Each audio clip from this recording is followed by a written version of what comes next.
मित्रांनो, ही गोष्ट आहे फातिमाची, जिने सावित्रीबाई आणि ज्योतिबा फुले यांना राहण्यासाठी आश्रय दिला व याच फातिमाला देशातील पहिली मुस्लिम शिक्षिका म्हणून आपल्याला शिकवलं सुद्धा गेलं। पण आता असं सांगितलं जाते की फातिमा कधी अस्तित्वातच नव्हती। काय म्हणताय? मग एवढ्या वर्ष आपण कोणता इतिहास शिकत होतो?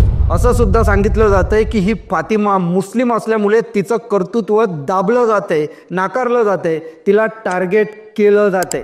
काय आहे खरी गोष्ट जाणून घेऊयात आजच्या व्हिडिओमध्ये। आतापर्यंत आपल्याला या फातिमाबद्दल काय शिकवलं गेलं ते आधी बघूयात। फातिमा यांनी ज्योतिबा फुले आणि सावित्रीबाई फुले यांना संकट काळात पाठिंबा दिला।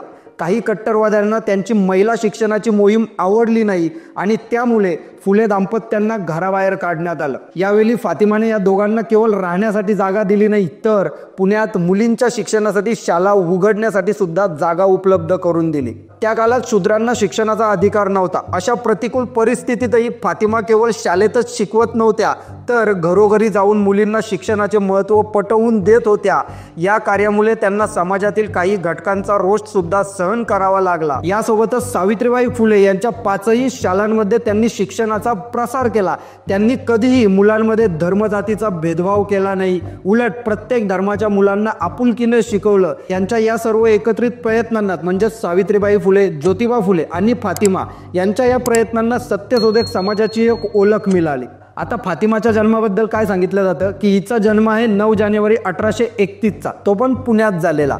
त्या काळात स्त्रियांना शिक्षण घेण्याची गरज आहे ही कल्पनाच कोणाला मान्य नव्हती। महिलांना केवळ घराच्या चौकटीत ठेवलं जात होतं आणि त्यांना शिक्षणापासून वंचित ठेवलं जात होतं। त्यावेळी सावित्रीबाई फुले आणि फातिमा यांनी एकत्र येऊन दलित, मुस्लिम स्त्रिया आणि लहान मुलं यांना शिक्षण देण्याचं महत्त्वपूर्ण काम केलं। या अमूल्य योगदानामुळेच फातिमा या आधुनिक भारतातील पहिल्या मुस्लिम महिला शिक्षिका म्हणून ओळखल्या जाऊ लागल्या। हाच इतिहास आजपर्यंत आपल्याला शिकवला गेलाय आणि आता सुद्धा शिकवला जातोय। पण आता यात गंमत काय माहिती आहे का की हा संपूर्ण इतिहासच चुकीचा। फातिमाबद्दल दिलेली ही संपूर्ण माहिती खोटी आणि काल्पनिक आहे। आता तुम्ही म्हणाल की फातिमाचा तर उल्लेख सुद्धा सापडलाय। आता बघा, फातिमाचा उल्लेख फक्त एका पत्रात आणि एका शब्दात आहे। सावित्रीबाई फुलेंनी ज्योतिबांना 10 ऑक्टोबर 1856 मध्ये एक पत्र लिहिलं होतं आणि त्या पत्रात ते सांगतायत की माझी काळजी करू नका, तब्येत ठीक होताच मी पुण्यात परत येईल। फातिमाला सध्या त्रास होत असेल पण ती कुरकुर करणार नाही। बस एवढाच काय तो उल्लेख फातिमाचा, याशिवाय कुठलाच पुरावा उपलब्ध नाही। शेख हे आडनाव सुद्धा नंतर घुसवलं गेले, का तर फातिमा नाव आहे म्हणून।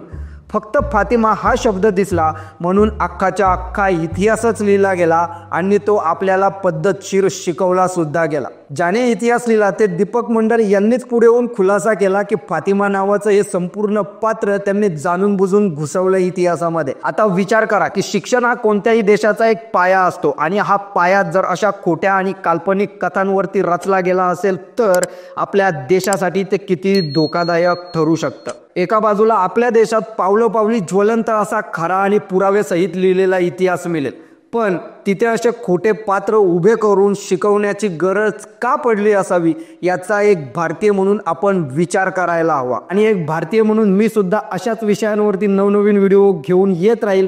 तोपर्यंत आपल्या मुक्काम पोस्ट महाराष्ट्र या यूट्यूब चॅनेलला सबस्क्राईब करा, व्हिडिओला लाईक करा। तुम्हाला काय विचार मांडायचे ते कमेंट बॉक्समध्ये मांडा। आपल्या मित्रांपर्यंत ही व्हिडिओ शेअर करा। तोपर्यंत जय हिंद, जय महाराष्ट्र, जय भारत।